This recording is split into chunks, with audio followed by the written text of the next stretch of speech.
Estão me ouvindo? Sim. Tá.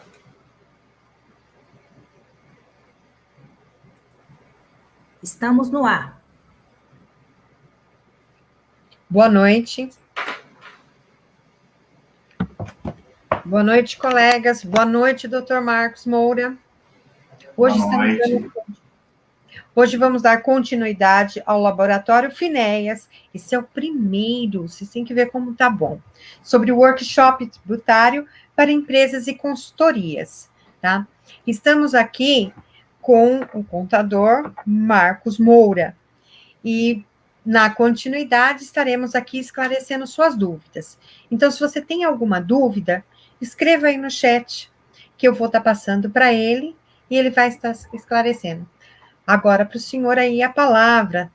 Tudo bem? Tudo bem. Olá, boa noite.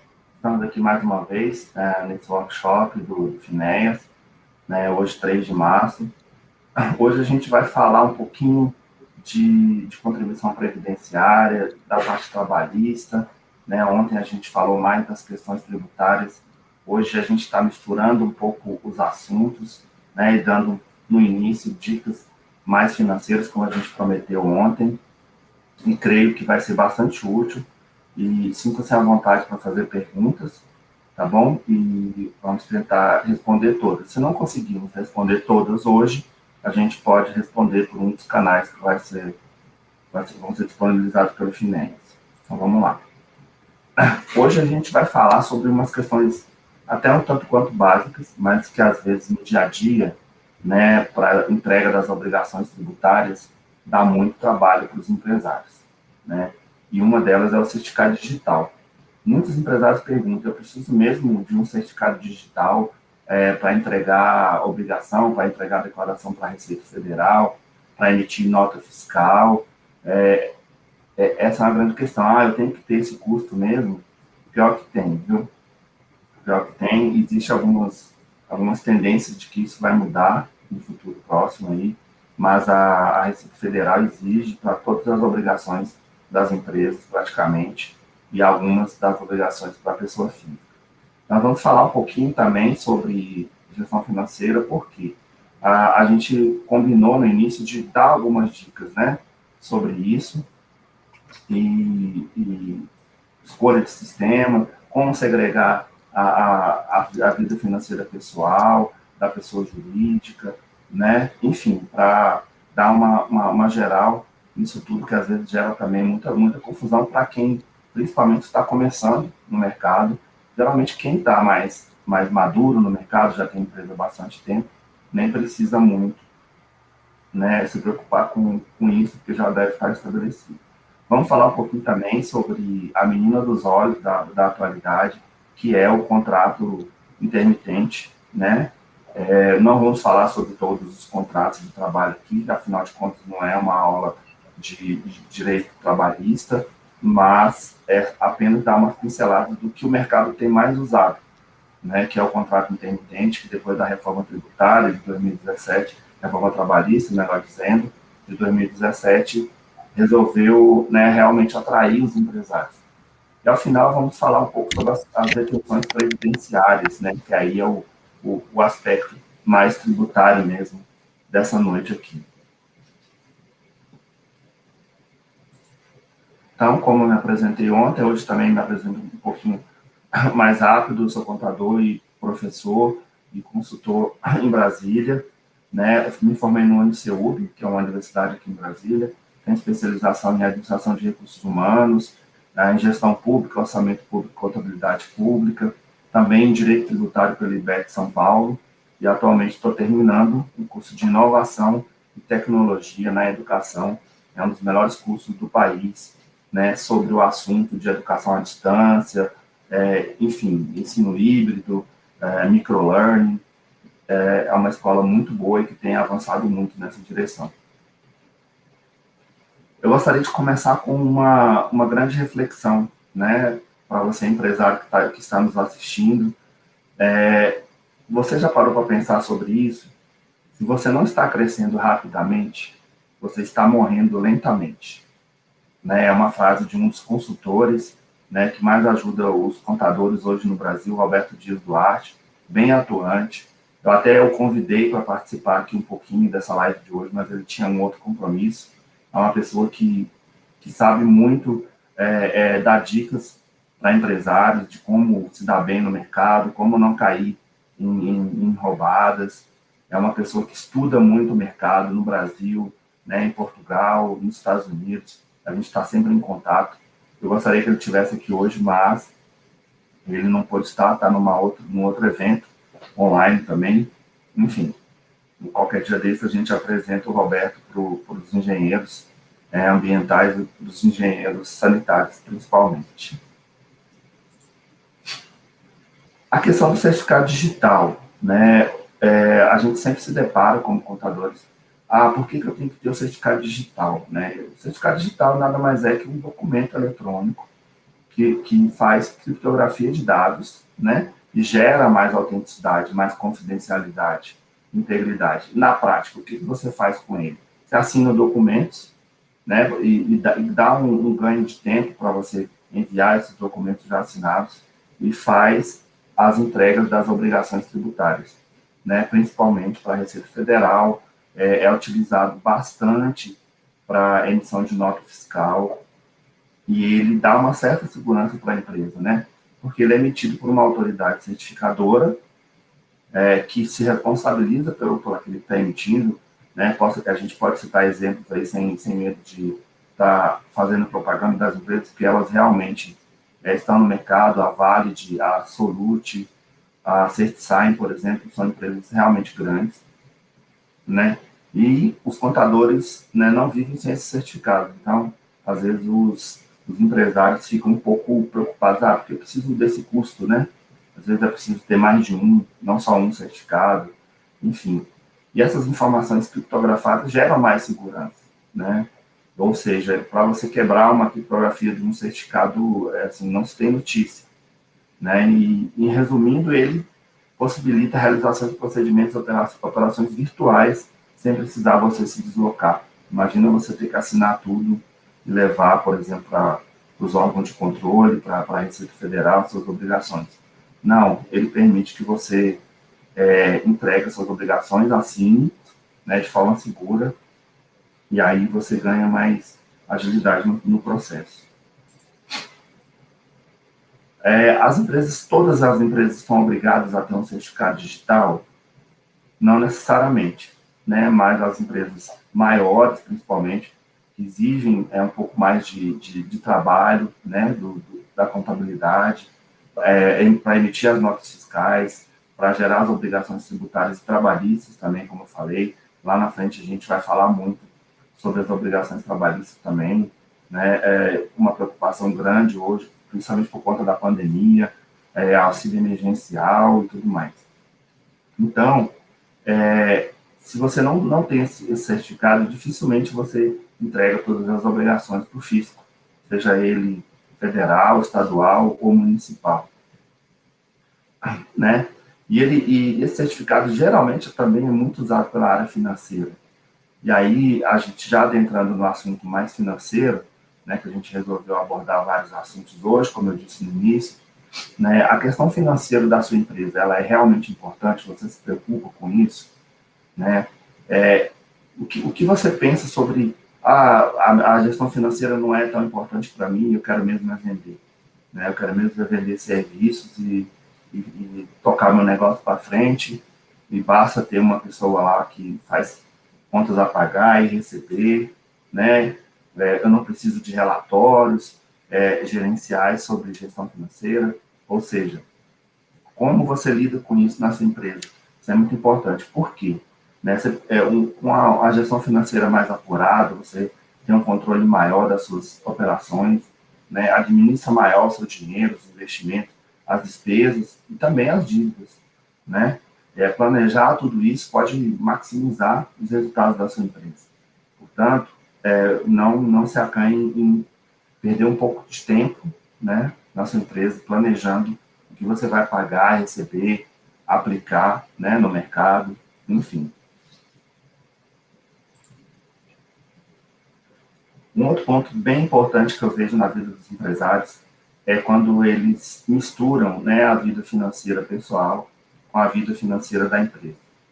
Ou seja, ele usa a conta da empresa para pagar as contas, por exemplo, da família, para pagar o aluguel da filha que mora em Miami, e usa a conta da empresa, mas a filha não tem vínculo nenhum com a empresa, para comprar, né, um lanche, um almoço qualquer na conta da empresa, sem estar usando aquilo em prol da empresa, no shopping, no final de semana. A gente vê muito isso. E aí a ciência contábil vem e nos ensina, né, por um princípio que existe há bastante tempo, que é o princípio da entidade, que aí ele fala da autonomia, né, do patrimônio da empresa. Ou seja, o patrimônio da empresa ele não se confunde com o patrimônio do sócio. Se você tem uma empresa, é totalmente não recomendável que você use o dinheiro da sua empresa para pagar as contas pessoais, conta de luz da sua casa, conta de telefone, que você tenha a conta da pessoa jurídica, né? Para você conseguir controlar isso claramente, né, no dia a dia do financeiro da sua empresa. É por isso que a ciência contábil ajuda muito os gestores, os empresários, é um grande aliado. Por quê?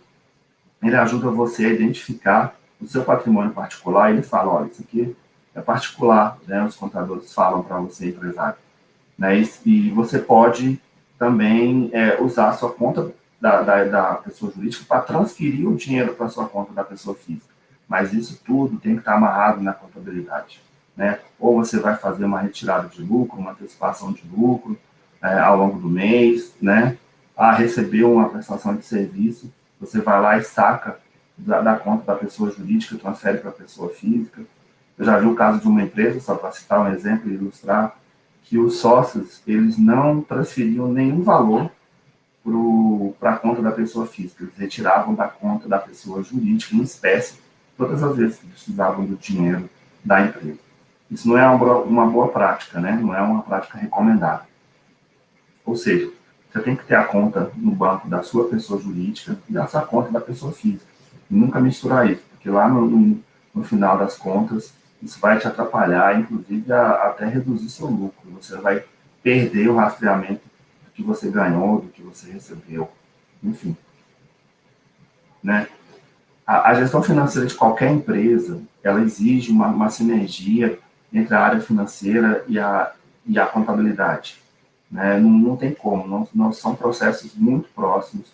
Eu vejo empresas, né, capengando, dizendo assim no popular, no relacionamento entre a área financeira e a área contábil, e isso tudo gera retrabalho, gera inconsistência nos dados, né? Multas, né, pagas por atraso nos pagamentos, tanto nos pagamentos normais, de contas normais, como de tributos, né, gera um descontrole, um descontrole nos investimentos, se você não tem essa sinergia. Na aquisição de uma nova empresa, se as duas áreas não se conversam, geralmente você tem um pouco de dificuldade também, né? E uma outra coisa importantíssima, as duas áreas conversando acabam ajudando a empresa a reduzir riscos trabalhistas o tempo todo. Por quê? Porque através dos relatórios financeiros você vai monitorando o que você gasta com pessoal, o que você gasta com tributos na sua empresa, enfim, é todo um controle, né, que vem lá da ciência, das finanças mesmo, e ajuda os empresários a, a, a cuidar melhor do seu patrimônio, do seu financeiro. Concorda com isso, Carla? Concordo. Então, né, e uma coisa assim, extremamente importante, né, é você ter o time financeiro engajado, né, para ter uma excelência, um nível de excelência, né, que tenha visibilidade total dos processos, das compras, né, que tenha também tarefas automatizadas. Com a pandemia, isso ficou mais evidente para qualquer empresa, né, tanto a pequena como a grande. Se você não tem processos automatizados, você dificilmente consegue gerir o seu patrimônio de forma organizada, né? E aí a pergunta, né, como ter uma execução, né, de um projeto, uma execução de um processo sem defeitos, né? Isso exige uma preparação, exige toda uma flexibilização dos processos, mas exige também um controle bem maior hoje em dia. E aí o time tem que estar engajado, o time financeiro tem que estar bem engajado para ajudar o empresário. Né? Aqui um ponto extremamente importante que eu considero, sempre considerei, a escolha de um sistema de gestão. Não adianta o empresário achar que está fazendo uma boa prática quando ele apenas pega o celular, vai no e-mail e pega o boleto e paga na sua conta. Normal, ele tem o dinheiro para pagar. Mas imagina o tempo que ele leva para processar tudo isso, desde a hora que ele paga, né, e desde a hora que ele vai lá, tenta acessar um e-mail para buscar um boleto que chegou de uma determinada empresa. Né? Se ele faz isso sistematicamente, é o ideal, porque ele tendo uma plataforma que ajuda a enxergar os desafios e as oportunidades para ele crescer pela visão financeira, fica bem mais fácil. Então, se você tem um sistema de gestão financeira que controle o seu contas a pagar e a receber, dificilmente você vai levar muito tempo para pagar uma conta, né? Você vai conseguir acessar de qualquer lugar, isso é extremamente importante. Né? Isso vai permitir também uma integração maior com a contabilidade. Né? E que integração é essa? É que os dados financeiros cheguem na contabilidade mais rápidos e mais consistentes. Como é que os sistemas fazem isso hoje? Eles se conversam através de arquivos, né, padronizados, e tudo isso gera uma economia de tempo. Agora, deixando um pouco de lado a questão financeira, vamos dar algumas dicas, né, sobre gestão de pessoas até a gente chegar no que a gente falou no início, de que é a menina dos olhos dos empresários hoje, que são os contratos intermitentes. Né? Com a pandemia, o que aconteceu com as empresas? Né? Grande dificuldade de pagar a folha de pagamento. Muitas demissões no mundo inteiro, não só no Brasil, e muita dificuldade. O governo ajudou bastante no início com o auxílio emergencial, que hoje virou uma dor de cabeça tanto para quem recebeu, como para os empresários que utilizaram do mecanismo, porque agora as pessoas que receberam o auxílio emergencial, como a gente falou ontem, né, estão sendo convidadas a declarar esses valores, e se declararem acima de um valor X, que é 22.500, alguma coisa, terão que devolver o dinheiro para o governo. Então, assim, está tudo muito, muito incerto, muito, né, dúbio com relação aos impactos da pandemia. Né? Mas uma coisa é certa, a gente teve que mudar os métodos de trabalho para poder gerir melhor as empresas. Não acredito que os engenheiros também não tenham mudado o jeito de trabalhar, o jeito de gerir alguns processos. Né? A ideia da transformação digital, que é tão falada, né, tem também algumas armadilhas. E você tem que ter cuidado para não adquirir sistema demais, achar, não, vou automatizar tudo e vou sair comprando sistema. Não, calma. Procura investigar que sistemas realmente você precisa. Faça um inventário de processos, né, e veja, eu preciso automatizar todos os processos? Nem sempre. Né? Eu gosto muito de usar esse modelo dos 5 P's do autor americano, né, que ele sempre nos leva a refletir qual é o propósito da minha empresa, o que eu tenho que produzir e prestar serviço, né? Através de que princípios eu vou atuar no mercado, quais são os meus princípios. E os meus processos, eu vou automatizar todos, vou colocar os clientes, fornecedores conectados comigo ou não. E aí a gente chega na gestão de pessoas, que é uma das propostas de hoje. As empresas não existem sem pessoas. Né? Eu desconheço empresa que atue bem no mercado sem pessoas capacitadas, preparadas para obter boas performances de venda, de resultado, de entrega, enfim, tudo isso. Né? Aqui, uma parte sobre contratação dos empregados, que a gente gosta de falar, né? Eu mesmo gosto de falar, do que tem de mais usado no mercado hoje, e hoje está sendo mais usado, né? Lógico que o contrato tradicional de trabalho predomina em várias categorias, mas o contrato intermitente, que todos tinham uma certa desconfiança lá, após a reforma trabalhista de 2017, parece que veio para ficar, e parece que é realmente um modelo interessante. Né? Por quê? Porque ele dá certa liberdade tanto para o empregador, né, que pode abrir mão de ter empregado ali todos os dias, às vezes não precisa, e para o empregado também, que pode vir a trabalhar em outras companhias, em outras empresas. Né? Existe a modalidade de pagamento de trabalho, né, por hora em vários países do mundo. Estados Unidos tem muito isso. E aí eu acho que a reforma trabalhista de 2017 se inspirou muito nisso, né, de pagar por hora. E o trabalhador intermitente ele pode manter o vínculo com mais empresas, que dá uma liberdade maior, né, e possibilita maiores ganhos e menores custos para o empregador, como a gente vai ver aqui na frente. Né? E aí é bom a gente lembrar que esse contrato também intermitente, o que é intermitente? É dia sim, dia não? Não, não é dia sim, dia não. Ah, é hora sim, hora não? Também não. Tem certas peculiaridades que a gente vai mostrar lá na frente. Mas o custo dele acaba sendo baixo porque o empregado tem a oportunidade de trabalhar para várias empresas. Né? Mas existe também um período de inatividade. O empregado, você não pode falar para o empregado, olha, você venha de segunda a sexta e o seu contrato é intermitente. Isso não existe. Tem que ter intermitência. Intermitência é o quê? É uma falha, né? Períodos de inatividade, para ele descansar até mesmo maiores, né? Para ser convocado novamente para atuar. E como é que se convoca esses empregados, né? Existe um padrão exigido pela lei que trata do contrato intermitente. Exige, né, bastante atenção do empregador e do empregado, né, para não incorrer em erros e, consequentemente, em inconformidade perante a legislação e as autoridades trabalhistas. Né? Como eu disse antes, ele veio à tona com a reforma trabalhista, né, que deixou claro que o instrumento contratual ele deve incluir o quê? Né? Bem simples, esse tipo de contrato. É um contrato mais simples, menor, o endereço do trabalhador e da empresa, em primeiro lugar, o valor da hora ou o valor do dia da remuneração, né? O local do trabalho, o prazo para pagamento da remuneração, tudo isso tem que estar consignado lá no documento do contrato intermitente. Existem vários sites, vários blogs que ajudam o empregador a entender esse contrato. E, por óbvio, tem que ter a assinatura das duas partes.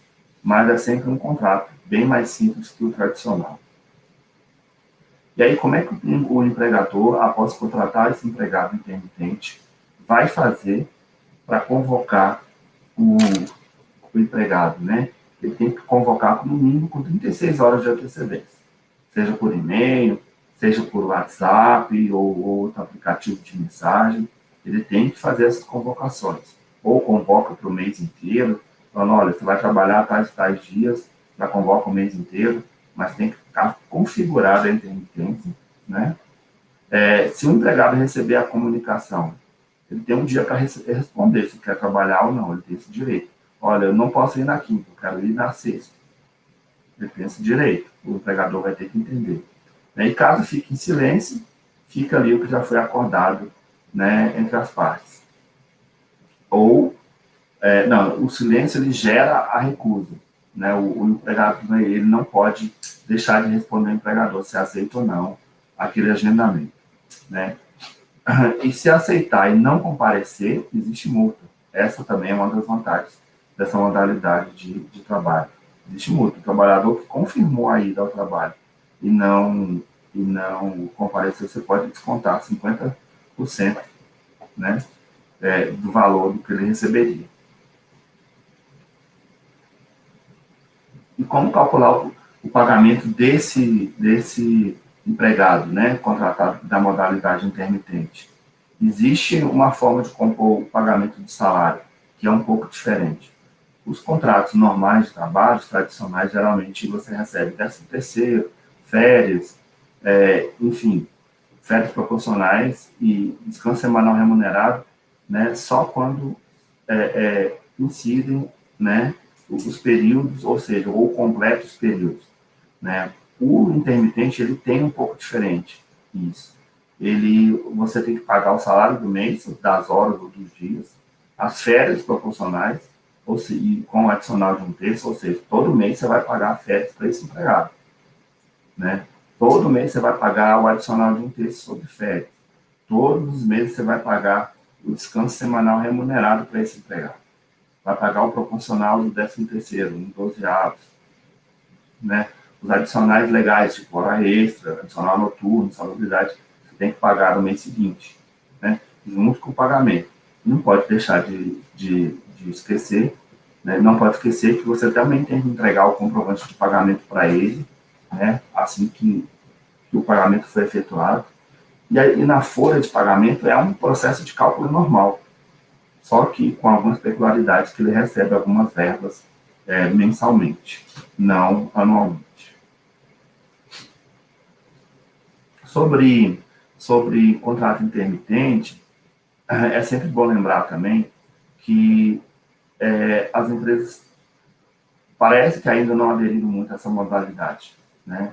Mas já existem bastante contratos feitos desde 2017 para cá, porque realmente representa um ganho, né, na flexibilização da legislação trabalhista. Muitas empresas utilizam e às vezes você nem percebe, né? E para a sua empresa de engenharia ambiental e engenharia sanitária é perfeitamente factível você contratar esse tipo de profissional. Você está trabalhando num projeto que vai durar 6 meses, por exemplo, né? Se você faz um contrato dessa forma, com certeza lá no final você vai arcar com menos verbas trabalhistas, né? E acaba tendo uma relação melhor com o empregado. E, enfim, tudo isso pode facilitar. Agora nós vamos falar de um ponto extremamente sensível, né? Com relação às pretensões previdenciárias que as empresas de engenharia, né, geralmente também estão sujeitas. É um assunto extremamente complexo. Eu costumo dizer que entender o conceito de cessão de mão de obra empreitada é mais difícil que entender o impedimento no futebol, pela complexidade que é a legislação que trata disso, que é uma instrução normativa de 2009, a N 971, né, que ela fala que as empresas contratadas para prestar serviço mediante cessão de mão de obra empreitada, né, devem ter a retenção de 11% no mínimo do valor bruto da nota fiscal. Muitas empresas de engenharia sofrem com isso, né, também. E quando isso é retido, você pode compensar ou não, de que forma você compensa, se você é subcontratado ou não, de que forma você compensa, tudo isso nós vamos falar lá na frente, né? Isso gera o controle disso para qualquer empresa, tanto para quem paga o tomador do serviço, como para quem presta o serviço, né? O prestador do serviço. Isso gera um controle absurdo na contabilidade, né? Geralmente é convocada para analisar tudo isso. A empresa que é contratada, ela tem a chance de compensar parte dessa contribuição previdenciária. Quando é que ela compensa ela começa a poder compensar essa contribuição previdenciária, né? A empresa contratante do serviço prestado mediante cessão de mão de obra empreitada, inclusive no regime temporário, deverá reter 11%. Ok. Você tendo esses 11% retido, né, lá na apuração da sua contribuição previdenciária, né, patronal, você tem a chance de compensar essas retenções. Mas como fazer isso? Não é uma atividade tão simples. É um pouco complexo e exige um pouco de conhecimento, né, e os contadores costumam auxiliar muito nessa hora. Quando você, tanto o tomador como o prestador de serviço, quando o prestador de serviço emite uma nota fiscal, ele deve discriminar, né, que está fazendo a retenção para a Previdência Social. O tomador deve colocar isso, escrever de alguma forma, né, destacar na nota fiscal. Porque lá na frente, quando você for compensar, é preciso que haja realmente a retenção, né, previdenciária, né? E esse destaque ele é obrigatório, né? Deve ser identificado logo após a descrição dos serviços prestados. Ou seja, quem é que coloca esse destaque na nota fiscal? Quem coloca é quem emite a nota fiscal. Para quê? Para que o tomador do serviço, ao receber aquela nota, vai olhar para a nota e falar, opa, essa empresa aqui pode sofrer a retenção do INSS. E aí, eu faço uma pergunta e jogo a pergunta no ar, para quem estiver nos assistindo e até mesmo para a Carla. Empresas do Simples Nacional, elas podem sofrer retenção da contribuição previdenciária, desses 11% que estamos falando? O que você acha, Carla? Olha, eu não vou saber te informar isso, mas eu acho que ela vai ter a retenção, sim. Eu acho. Sim, essa é uma questão importante. E aí, deve estar ligado ao KNAI da atividade que você faz, não é? Pois é, aí ele fala que empresas optantes pelo Simples Nacional, né, elas não podem sofrer essa retenção. Acho que seu microfone está desligado, Carla. Então, por isso eu já estou até guardando também aqui as perguntinhas, né? Estou vendo aqui a do pessoal e já vou guardando as perguntinhas. O Simples Nacional, ele já tem lá um fator, né? E já fica com 6% do valor em algumas atividades, e principalmente em algumas da engenharia, e ainda vai ter mais 11%? Né? Pois é, esse 11% é o tomador do serviço dele. Seu microfone está falhando, Carla. Agora eu fiquei quietinha, mas vamos lá. Então, o que eu falei, né, é o seguinte: nós já vai ser recolhido 6%, dependendo do tipo do KNAI ou que estiver ali descrito, ou na atividade principal ou na secundária, né? E aí, e vai ter outros valores, mas ainda vai ter mais 11%, né? Aí eu acho que começa a ficar alto, né? Aí eu caio nas perguntas ali do pessoal, né? Das modalidades, do que pode, né?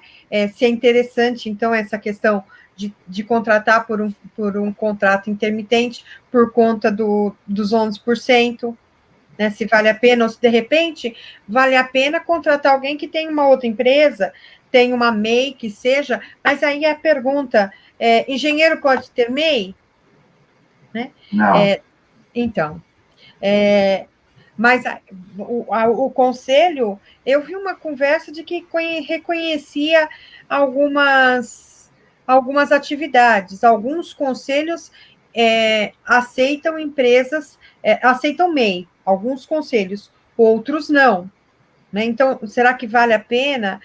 Mesmo CREA, por exemplo, um colega uma vez disse que tinham atividades que eram aceitas, né? Lá no site eu não vi nada, mas aí começam essas outras perguntas, porque aí é mais interessante pegar alguém como uma empresa, né? Agora, se for somar, vamos lá, não pegou ele como empresa, pegou ele como contrato e começa a ter mais todos esses valores, estou falando como empresária agora, tá? Ela tem que reter mais, aí começou a ficar muito caro, né? Ou, vamos colocar assim, nós temos que repassar esse custo para o nosso cliente, Sim. certo? E aí, será que eu continuo competitiva no mercado?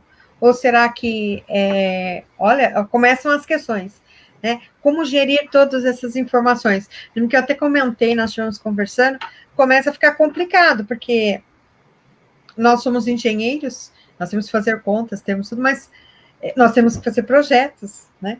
E aí começa, claro que tem que ter o contador, mas começa a ter muito detalhezinho, que é onde a gente pode acabar tendo um problema, vamos lá, na Previdência, um problema com o Simples, com a Receita Federal, por desconhecer ou por não saber aí exatamente como que conduzir essas questões. Tá, mas o Carla, eu queria só retomar aqui um ponto. Tá. Esses 11% que a gente está falando, é os 11% da empresa que toma você, por exemplo, como engenheira, como prestadora de serviço dela. Aí ela olha para a sua nota e fala, a Carla está prestando serviço aqui ou como mão de obra, ou como como sessão como sessão, né, de mão de obra e empreitada, melhor dizendo.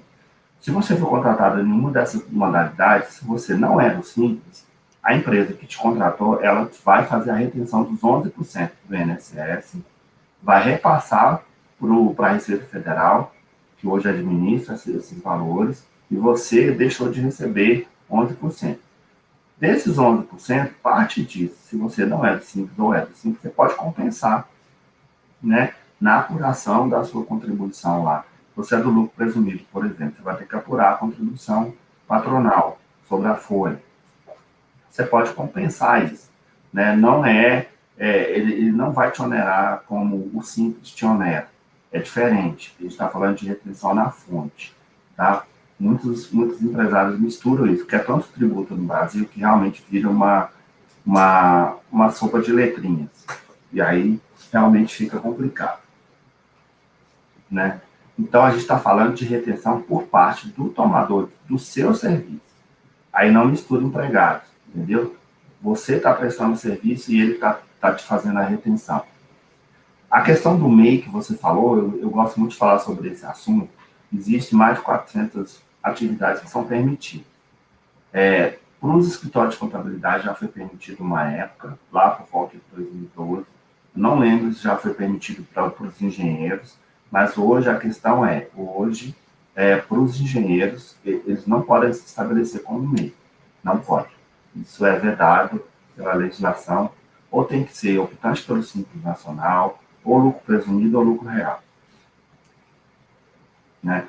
Então, o que eu estava falando aqui nessa tela é que quando o prestador de serviço emite a nota fiscal para que o tomador pague essa nota fiscal, ele tem que destacar na nota fiscal essa expressão, retenção para a Previdência Social. Quando ele não é do Simples Nacional. Quando ele é do Simples Nacional, ele não precisa destacar isso, porque ele não pode ter esses 11% retidos. Então, essa é uma das vantagens de ser do Simples Nacional. Já economiza aí de cara 11% quando você presta serviço por cessão de mão de obra ou quando você presta serviço por empreitada. É uma das vantagens.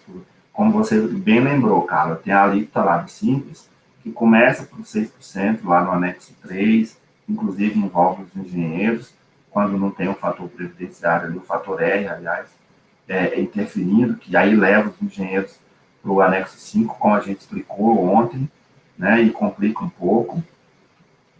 Enfim. E havendo subcontratação, então os valores deduzidos a título de retenção podem ser compensados, né? Desde que os documentos estejam todos no mesmo mês, na mesma competência, e se refiram ao mesmo serviço. Ou seja, como é que é isso na prática? Você, como engenheiro, foi subcontratado por uma outra empresa de engenharia para tocar determinado projeto, né? Você pode compensar alguma retenção que você está tendo nessa subcontratação, combinando compensar o quê? Qual contribuição? O INSS que é retido. É disso que eu estou falando. Com o INSS que é apurado na sua folha. Se você é do Simples, do lucro presumido, aí a sua contabilidade vai te orientar como fazer essa compensação, né? Para fazer essa compensação por estabelecimento, a nota fiscal, a fatura ou recibo de prestação de serviço, né, tem que estar sujeito, a título de adiantamento, também tem que estar sujeito à retenção. Senão, você não pode compensar uma coisa que você não teve ela como retida. Ou seja, para você compensar essa contribuição social para o INSS, você tem que ter tido uma retenção anterior.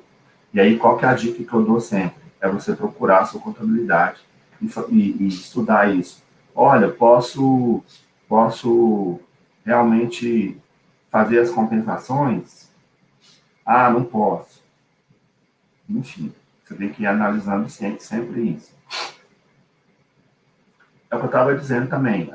Por estabelecimento, você pode fazer essas compensações, mês a mês, desde que os serviços tenham correlacionamento, né? Você tem o serviço retido e seja a mesma contribuição lá da sua base, a contribuição patronal para o INSS, e você vai compensando, principalmente empresas do lucro real e lucro presumido.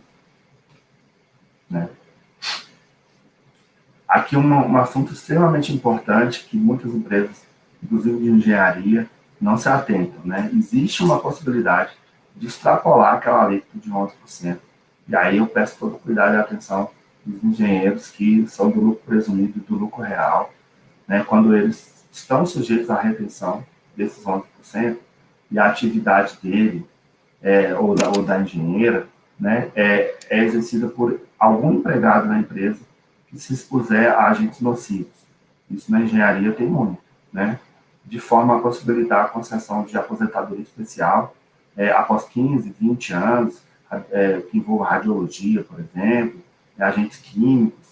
Ou seja, existe a possibilidade que a legislação estabelece de aumentar aquele percentual de 11%, dependendo do grau de risco, né, 1% a cada 1, 2, 3 ou 2, 4, 3 ou 2 pontos percentuais. Ou seja, essa retenção, essa contribuição de 11% pode chegar até 15%, a depender do grau elevado de risco de uma determinada atividade, de um determinado empregado que está prestando serviço ou trabalhando para uma empresa de engenharia que está prestando serviço para uma outra empresa qualquer.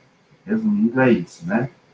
Então, assim, existem vários gatilhos na legislação sempre para aumentar a tributação para quem exerce uma atividade ou remunerado como pessoa física ou como pessoa jurídica.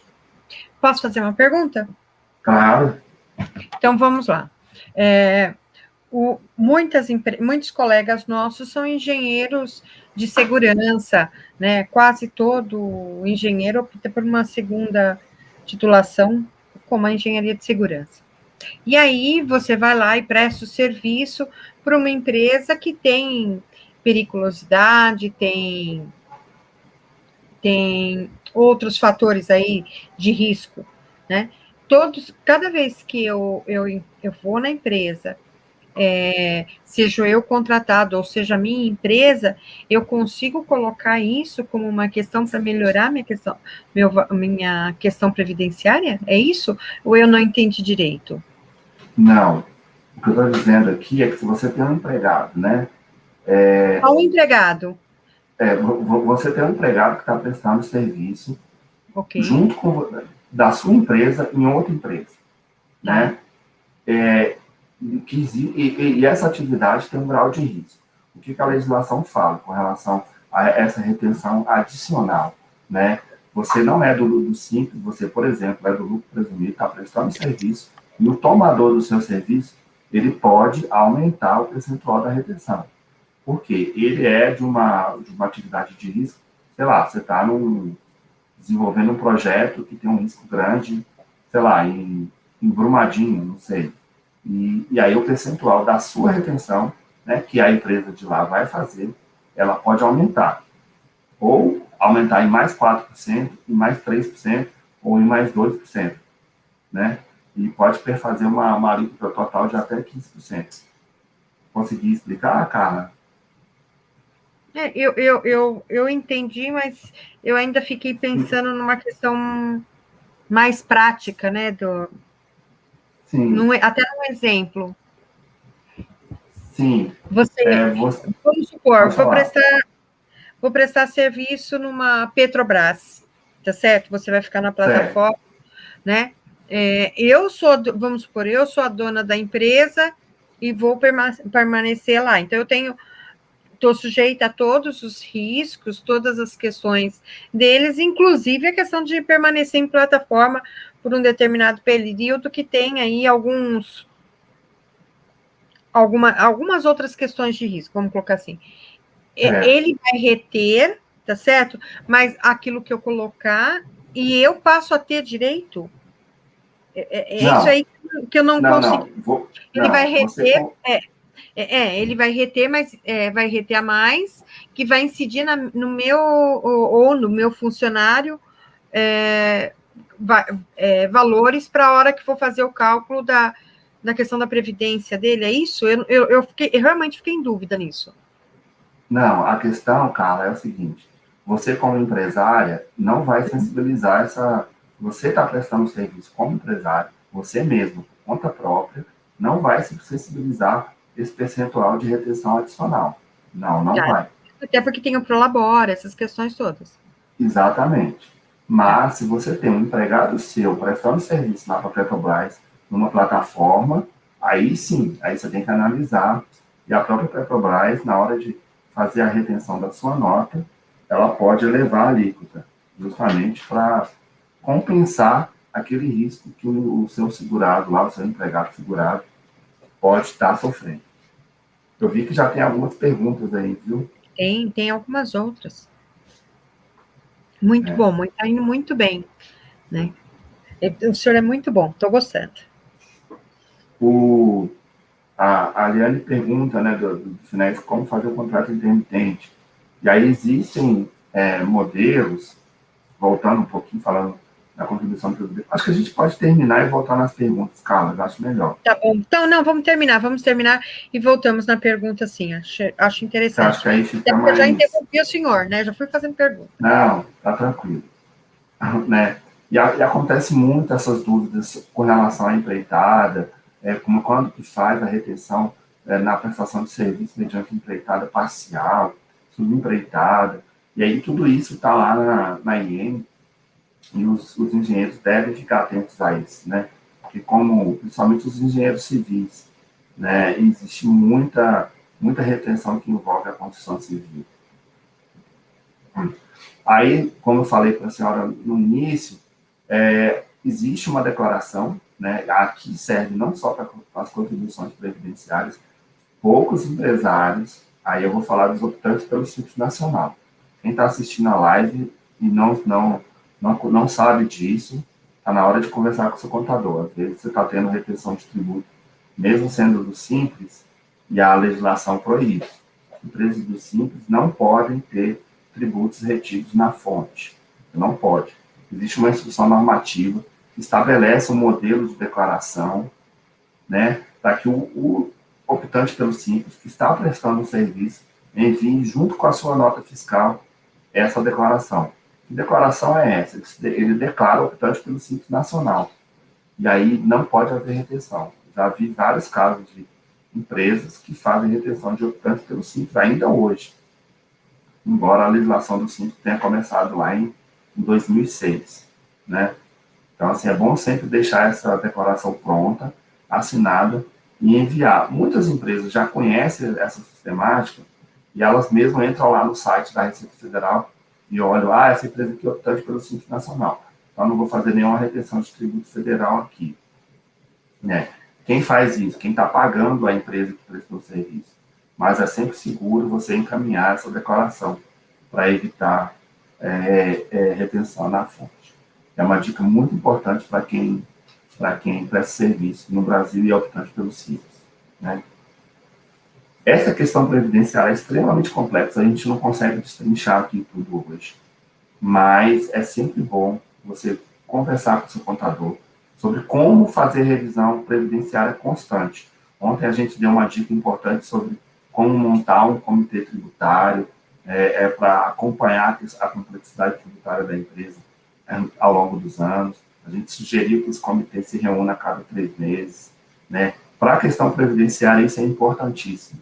Você ter uma contabilidade que te ajude a enxergar se você tem direito a recuperar créditos, né, previdenciários. Então, eu entendo que você deve sempre estar com a lupa em cima dos tributos, né? Ontem a gente falou muito sobre isso, e na questão previdenciária também existem várias possibilidades de obtenção de créditos, e, enfim, você deve sempre analisar, porque a complexidade é grande, tamanha, e às vezes as empresas não conseguem acompanhar as mudanças das legislações diversas que envolvem tributos no Brasil. Então, era isso que eu queria colocar. A gente deu uma misturada hoje nos assuntos, mas acho que a dinâmica ficou boa, embora, né, acabe a gente ficando meio confuso, mas agora acho que a gente pode ir pelas perguntas, né, do chat. Tem uma pergunta da AEBAT aqui. A responsabilidade técnica que o engenheiro assume com as empresas é um contrato intermitente? Eu respondo que não.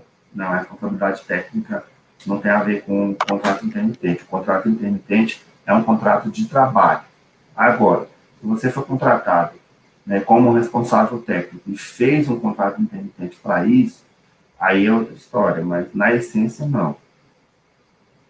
E vale a pena, é interessante fazer como um contrato intermitente, porque o CREA diz que nós podemos ter até 3 empresas como responsabilidade técnica em alguma das áreas, né? Sim. E aí nós já fazemos contratos, né? O engenheiro, o nosso, quando eu falo engenheiro, fazemos contratos com horários de trabalho e por isso até que a quantidade aí é limitada a 3, porque é muito difícil, né? Você fazer um bom trabalho fazendo mais que 3. E aí você pode, então, fazer um contrato intermitente ou não é interessante? Continua só como um contrato de responsabilidade técnica?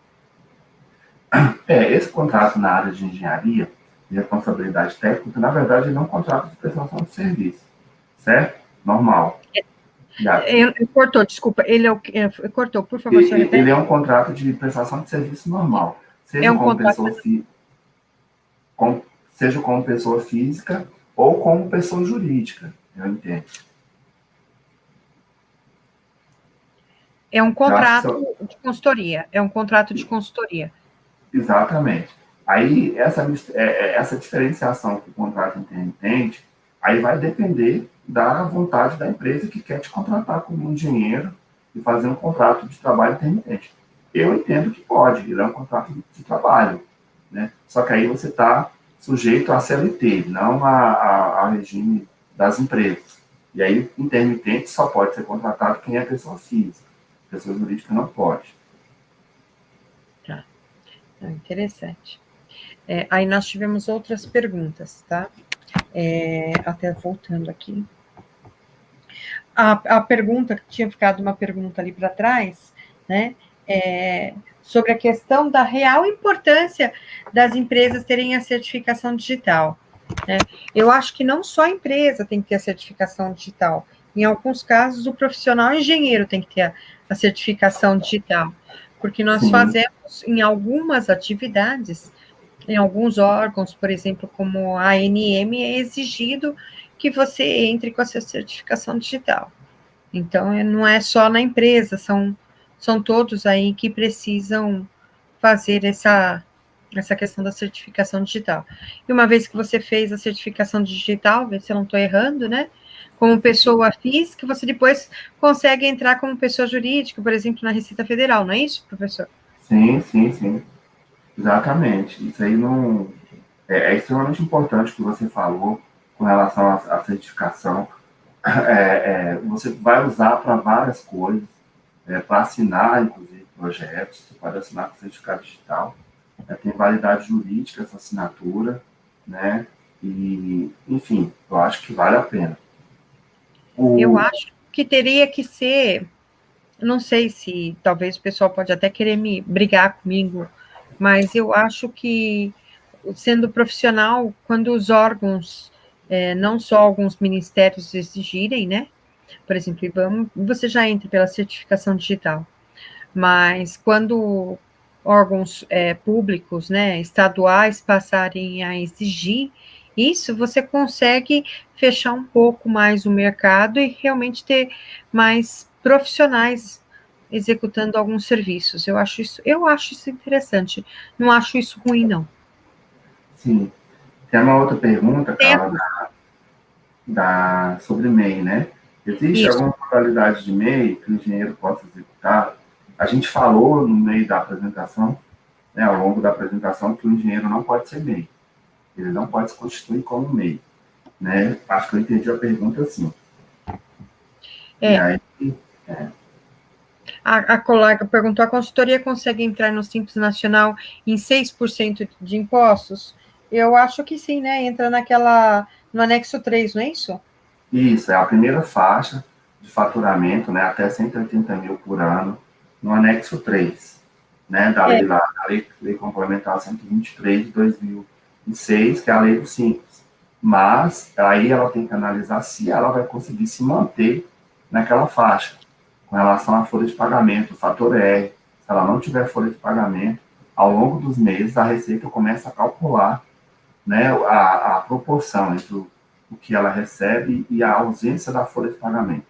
E aí, passando de 28% essa proporção, ela sai do anexo 3, vai para o anexo 5, que a tributação começa com mais de 10%. Então, eu até ia, vou até colocar, até peguei aqui, né? O KNAI para serviços de engenharia é o 71120/00, né? Certo. Serviço de engenharia. Ele está sujeito ao 6%, não é isso? Aí tem o KNAI 7491/99, que aí é consultoria, são KNAIs diferentes, não é isso? Para serviço e para consultoria. Os KNAIs que são permitidos para serviço de engenharia, a questão que vincula a alíquota de 6% não é o KNAI. O que vincula é o faturamento anual. Ou seja, só pode estar sujeito à alíquota de 6% quem engenheiro que fatura até 180 mil por ano, mas depende do fator R, que é o valor da folha de pagamento sobre a receita bruta nos últimos 12 meses. Ah, não tem folha de pagamento. Opa, acenda a luz amarela. Por quê? Esse fator vai ficar alto para você. E com 4, 5 meses a Receita calcula a sua alíquota para cima e joga para você no anexo 5. Automaticamente. Então, o colega colocou aqui. Utilizamos. Oi, Carla. Então, o colega colocou aqui também. Utilizamos muito em nossa empresa o contrato intermitente nos trabalhos cuja mão de obra tenha como uma característica uma rotatividade alta. Sim, isso é típico mesmo. Isso é uma boa prática de gestão. Ou seja, a empresa ela já percebeu que se eu tenho muita rotatividade, por que eu preciso fazer um contrato tradicional, né? Para onerar mais ainda a folha, ter mais encargos trabalhistas. Se eu tenho um contrato intermitente, que eu sei que vai acabar, eu combino com ele ali, olha, você vai trabalhar durante 3 meses. Você vai trabalhar naquele projeto, eu até citei esse exemplo na apresentação. Você vai trabalhar num projeto que vai ter meio e fim, né? Começo, meio e fim, em 6 meses. Isso gera um custo, isso é estratégia mesmo empresarial, vale a pena. É difícil, gente, é difícil fazer orçamento, é difícil colocar todos esses cálculos, né? Então, não é fácil. Então, precisa de contador. Para você, além do conhecimento técnico, Carla, você se responsabiliza por ele. O que é mais difícil no seu dia a dia na sua empresa? Eu acho que é gerir essa questão toda aí, que não faz parte só da questão da engenharia. Acho que gerir pessoas, contratos, se é contrato intermitente, contratar outras pessoas para trabalhar, eu acho que isso é uma das coisas mais complicadas dentro da engenharia. É essa questão de gerir outros profissionais, né? Até colocou da questão do intermitente, de usar, de escolher, de saber o que já colocou, como nós falamos antes, colocar isso no orçamento, prevendo que você vai contratar outra pessoa, vai criar um contrato, isso é difícil, né? E ainda contar com a qualidade, o conhecimento que o outro tem. Isso, eu acho que essa é uma das questões mais difíceis. Uma vez que a contabilidade, você acaba já tendo, né, que ter um contador, e aí tem que contar com o contador. Né? O contador tem que ser seu amigo, assim, né? Eu falo que ele tem que ser seu amigo. Eu não posso reclamar que a minha contadora é minha amiga hoje, é minha amiga. Então, nós iremos contador, mas você tem que estar ali perguntando, gerindo, mas aí é uma coisa que você pode jogar para uma outra pessoa. E quando você fala em ter o restante, gerir o orçamento, passar o orçamento, considerar outras pessoas que você está trabalhando, eu acho que é a parte mais complicada. Sim. Aí uma dica que eu dou é você ter alguns periódicos fiscais, trabalhistas, que o custo não é alto por mês, para você consultar, e se você tem uma equipe da área de administração, que faz seu lado administrativo, coloca esse pessoal para pesquisar para você e você ganha mais tempo, para não ficar quebrando muita cabeça com isso, entendeu? Sim. Porque E às vezes vão ter uma consultoria jurídica também, para se não, especializar. sim, mas a questão, assim, eu já fui empresária de outras áreas, tá? Então, eu sempre vi como, não é um problema, tá, gente? Não estou sabendo colocar a palavra correta, mas a parte mais difícil sempre foi, ou mesmo nos meus clientes que eu vejo, é a gestão de pessoas, né? Então, é uma coisa, você está ali, você já está vendo essa questão da trabalhista, é um negócio muito complicado.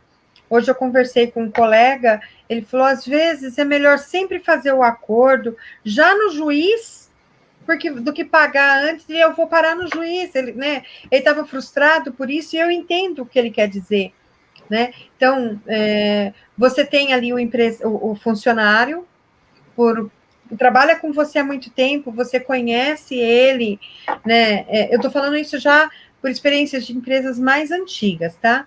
Então, as empresas até do meu pai, vamos colocar assim.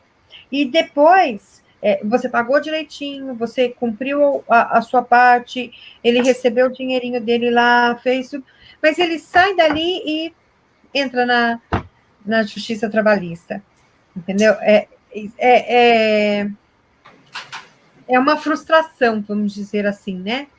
E num geral, pode ser que hoje em dia você já passe, já coloque esse custo no seu produto, coloque esse custo no seu serviço, mas antigamente, ou de um período para cá, a gente não fazia isso.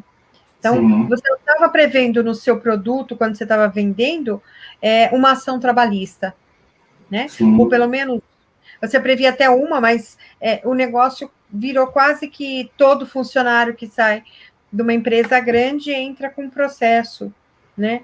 Então, isso é complicado. Eu trabalhei com outras empresas que ela passou a gerir todos os contratos que tinham, contratar os caminhoneiros, tudo por uma terceirizada.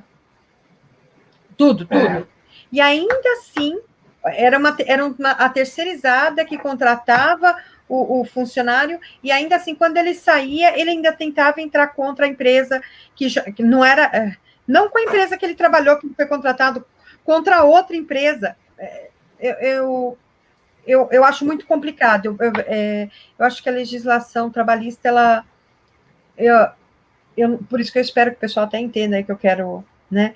Eu acho que o pessoal complicou mais do que deveria facilitar. A colega Liane está perguntando, por falar em perguntar, como facilitar o contato entre o empresário e o escritório de contabilidade? sim, isso é uma grande missão dos contadores hoje em dia, né? Criar um canal de comunicação adequado com os empresários, falar o que os empresários querem ouvir. Não adianta a gente vir aqui, por exemplo, encher a tela de instruções normativas, leis, para o empresário. O empresário não tem tempo de estar lendo tudo isso. A gente tem que passar a informação um pouco mais concisa para ele, e para isso existem sistemas, né, que permitem comunicação, né, CRMs, enfim. Eu sugiro sempre contratar uma contabilidade que tenha um canal de comunicação além do WhatsApp, né, além do Telegram, ali tem uma sistemática de receber os documentos de forma digital, entregar as guias de tributo de forma digital, os relatórios de folha de pagamento, né, marcar reuniões periódicas com o seu contador ou contadora para discutir essas questões complexas, né? Isso é muito comum hoje em dia. As pessoas, não, eu quero conversar com o meu contador uma vez por mês. É a coisa mais comum, porque e útil, né? Não basta ser só comum, tem que ser útil, tem que funcionar. Uma hora que você passa ali conversando, você alinha, né, várias questões, principalmente as de folha de pagamento. Geralmente geram muitas dúvidas. Posso contratar um contrato intermitente? Posso contratar um MEI? Não posso?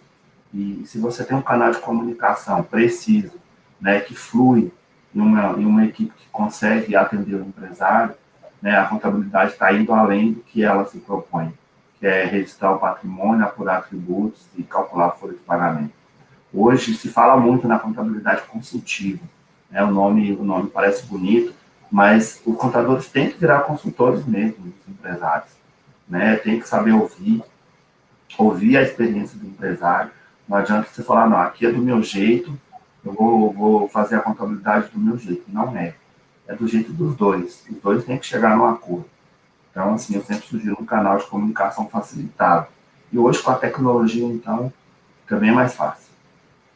A colega Cíntia fez uma pergunta, né? A folha de pagamento pode ser do próprio sócio ou necessariamente precisa ter funcionário? O senhor comentou aí da questão dos impostos, de serem... Prolabore, né? Do Prolabore, como que fica isso? Isso. Tem várias contabilidades que geralmente segregam a parte tributária, né, em duas, né? Divide ali os tributos, inclui ali a parte da folha de pagamento, e quando, né, calcula lá o prolabore do empresário, quem é que calcula, né, no processo normal dentro das contabilidades? É a área de folha de pagamento, de cálculo de folha, calcula o prolabore do empresário, emite a guia, né, orienta o empresário como fazer as retiradas do prolabore. Então, respondendo à pergunta da Cíntia, né, a folha de pagamento pode ser do próprio sócio, sim, né, e se não tiver funcionário. Agora, se tiver funcionário, a folha de pagamento vai ser dos dois. Porque, além disso, tem as obrigações acessórias, né, mês a mês. A gente não adentrou muito aqui nas obrigações acessórias, mas eu chamo a atenção de todos os engenheiros que estão assistindo, quem for assistir depois, fiquem espertos a partir de julho desse ano. Tem uma obrigação trabalhista nova, importante, que é ligar à folha, que é a DCTF Web, né, que é uma obrigação nova que vai ser entregue para a Receita Federal, inclusive pelas empresas optantes pelo Simples Nacional, né? Aí tem as obrigações tradicionais, por exemplo, semana passada nós tivemos a DIF, né, que quem é de folha vai lá e calcula quanto que o empresário recebeu ao longo do ano, emite aquele informe de rendimentos. Geralmente as empresas do Simples são dispensadas disso, mas você, empresário, que foi lá e fez retiradas mensais, não só de prolabore, de lucro mesmo, adiantou o lucro, você não quer esse informe de rendimentos que sai da DIF, né, da declaração que é entregue em fevereiro, inclusive para comprovar a sua renda da empresa, né, eu acho uma bobagem, mesmo sendo simples. Eu sugiro entregar sempre essa declaração. Você vai ter um informe de rendimento, inclusive, para levar a banco, para comprovar a renda, aumentar a sua renda, enfim. Tem tudo a ver com folha de pagamento, sócio, empregado. Na pergunta ainda dela, deixa eu fazer uma pergunta junto. É opcional ter o Prolabore, não é isso? Mas então é interessante ter. O Prolabore ele é opcional. Você pode optar por não recolher o Prolabore, né, e não retirar. Não recolher, o que eu falo, recolher o tributo, que é uma contribuição social sobre ele, que é o INSS.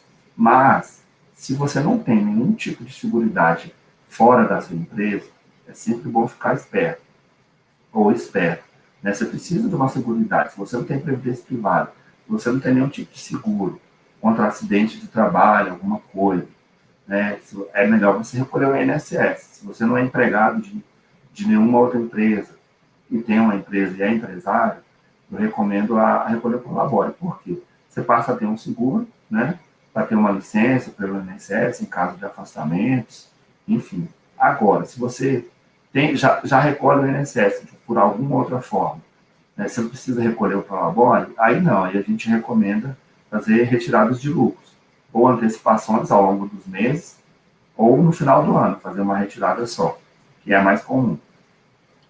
A outra pergunta que não está ali, mas que eu vou fazer, né? Eu sempre entendi e fui orientada que, como empresa, eu teria menos tributos, né? Do que eu trabalhar como pessoa física vamos dizer assim, de prestação de serviço, por exemplo, no caso aí das responsabilidades técnicas.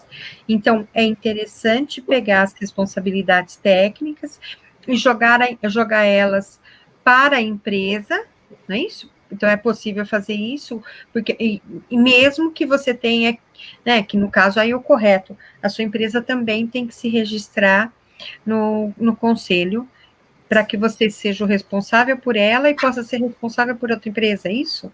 Não, eu fiquei em dúvida disso, porque na minha empresa, eu já sou a responsável. Sim. Vamos separar as coisas. Quando você presta serviço como pessoa física, imposto de renda, você está sujeito à tabela progressiva. Começa lá com 8% e vai até 27 mil. Né? Se Certo. você recebe, por exemplo, 10 mil reais, você vai pagar uma alíquota de imposto de renda de 27.000%, só de imposto de renda.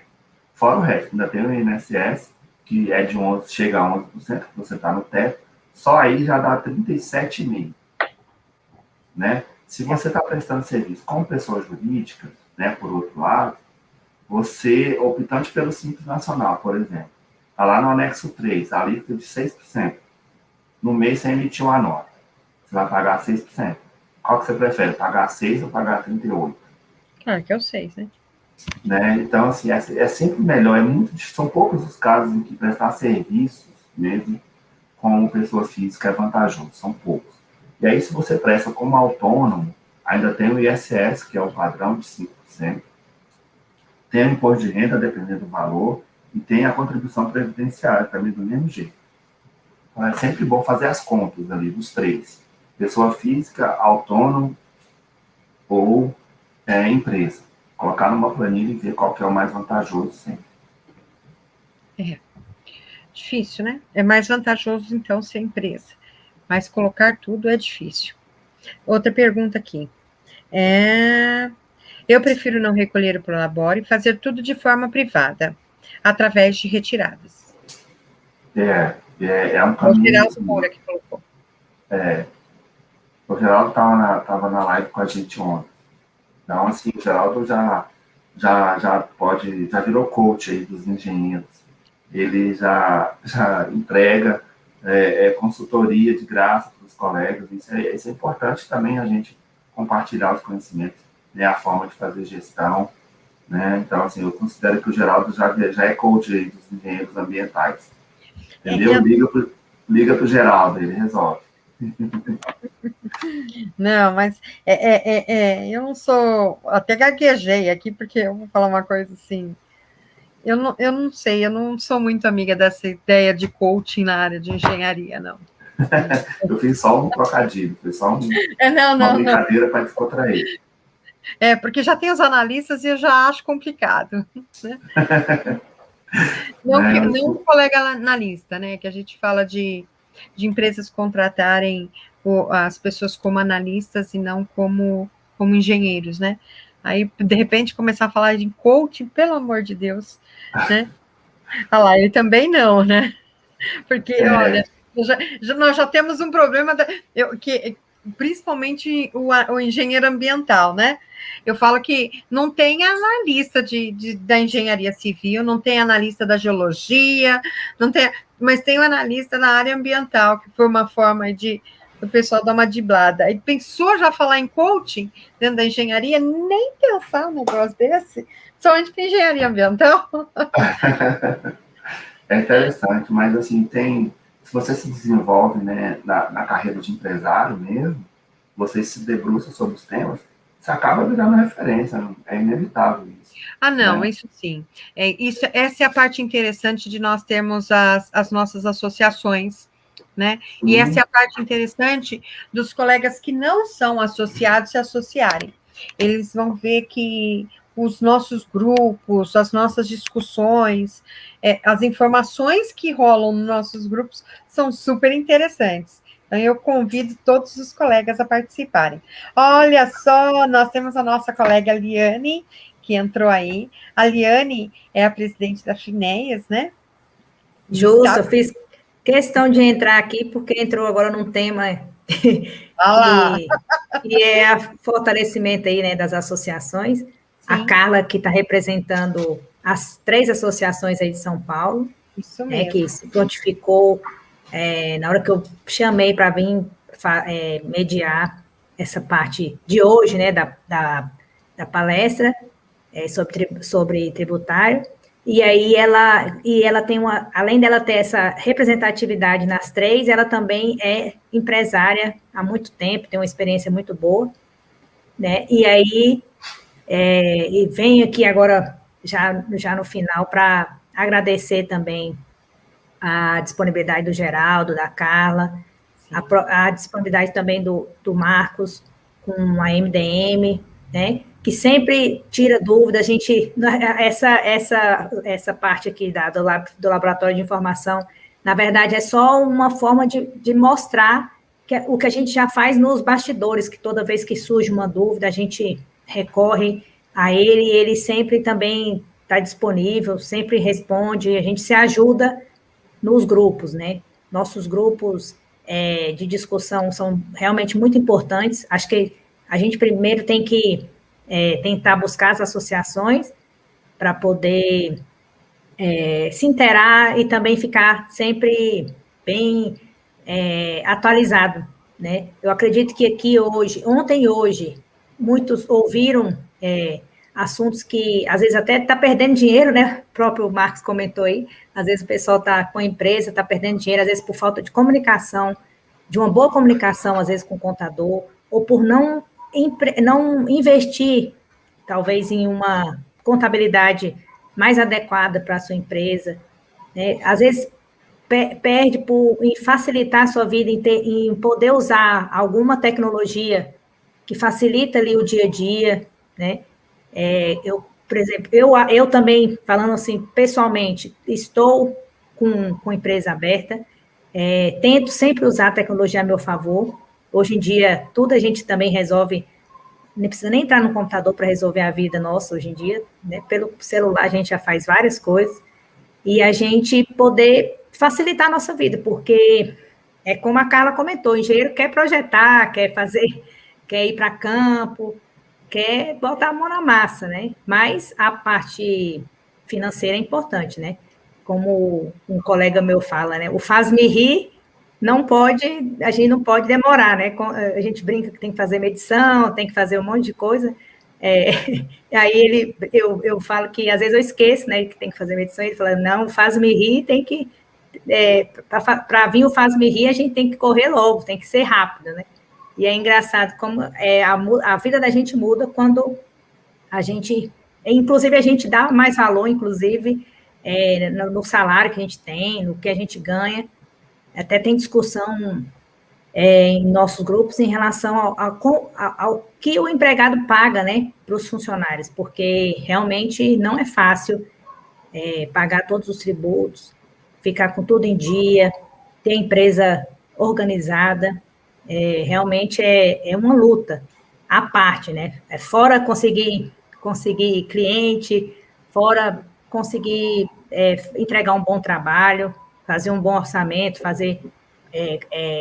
sempre ter uma rotatividade, sempre ter conseguir realmente fazer com que sua empresa tenha um ganho, né? Um fluxo bom ali, recorrente. Então, acho que a gente acertou bastante em começar o Laboratório de Informação com esse tema, e quero solicitar a todos que, mesmo que veja essa live depois, que deixe um recadinho, que se tiver uma ideia de algum tema, que coloque, que a gente corre atrás, porque eu acho que às vezes a dúvida é sua, é de um monte de gente no Brasil todo, né? Hoje a gente está aqui com eu e o Marcos em Brasília, a Carla em São Paulo, o Geraldo ontem estava em Tocantins, né, em Palmas, e a gente hoje tem tecnologia suficiente para poder fazer da nossa dúvida, né, mostrar que a nossa dúvida pode ser a dúvida de muita gente, a gente reunir pessoas, a gente discutir assuntos que faz com que a nossa vida tenha mais facilidade, né, e que todo mundo tenha um ganho de informação, né, que a gente tenha, não só o pessoal, às vezes, de uma região do país mais favorecida com informação do que outras. Hoje a gente consegue democratizar a informação. E vamos utilizar toda a tecnologia, todo o aparato que a gente tem. Se tiver algo para melhorar, fala também para a gente melhorar, para a gente fortalecer a engenharia ambiental e sanitária no Brasil. E Que dirá no mundo, porque a gente, inclusive, já está com os contatos internacionais aí e vai vir novidade aí pela frente. Essa é a parte gostosa da tecnologia, né? Ela nos permitiu conhecermos todo o país e estarmos juntos com os colegas em todos os estados, né? Eu conheci a Liane, conheci o Marcos, e assim nós estamos indo. Foram outras pessoas que nós tivemos a oportunidade. E assim nós estamos aí através do FINEAS, né, que é a Federação Nacional das Engenharias, né, das associações de engenharia ambiental, colocando tudo, vamos dizer assim, junto, né? Então, conversando com a turma do Sudeste, que conversa com a turma do Sul, do Norte, e todos os, né, os cantos, e estabelecendo parâmetros aí, colocando todo mundo nivelado. Gente, isso é muito legal, é muito fantástico, uma oportunidade que, eu tô para ver um grupo, né? Não conheço, claro, os outros, porque eu não participo também, mas posso garantir o seguinte: a turma da engenharia ambiental tem feito um trabalho muito bom.